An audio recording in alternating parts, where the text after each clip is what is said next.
Hi, I'm Lillian Murray, and I'm so glad to be here. The Mindful Family Project is so important to me because I used to think that being mindful was minding your own business. I'm a child of the 70s, and we really didn't share too much. We just did a lot of powering through everything, which was wonderful.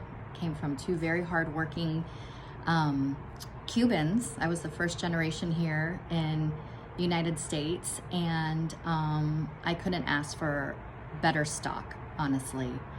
But until I had my first child in 1990, the age of 21, while I was in school studying psychology and early childhood education, I realized what an opportunity I had to grow up with my children.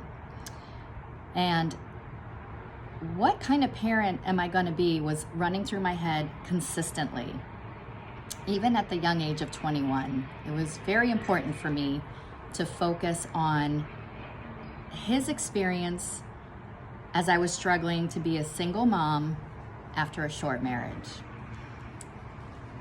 He was so busy. He was extremely busy. He climbed out of his bed at 7 months. He was walking by 9 months. And then here comes the crash course.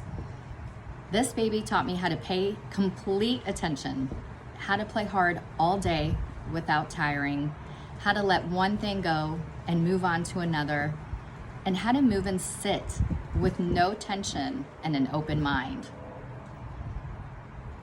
Fast forward, I don't want to lose you. I remarried and I had my second child 6 years later. I was working as a teacher. I was a nanny. I went back to school for child development. I was obsessed with learning. I just loved children so much. But as I was young and growing up myself, I felt like I was also doing the courses as personal development.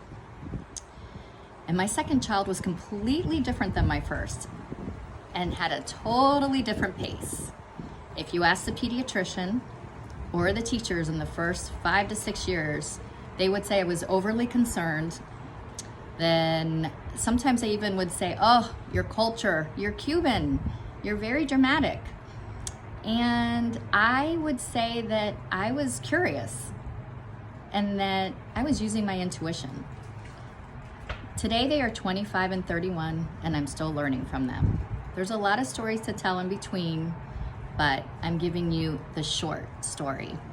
Having two individual experiences and having the honor of teaching for 30 years, I'm able to observe hundreds of families and identify the brilliance these children bring to our lives. The culmination of my life's journey has enabled me to be in a unique position to be of service to other families as they navigate the most important and rewarding work that you will ever do. If we are able to lovingly and mindfully support our children and the families that we support through their stumbles, they'll be so much more receptive to our guidance and more likely to move through life's challenges with resilience. Let's learn together what our children are capable of creating. You've got this. Thanks for listening.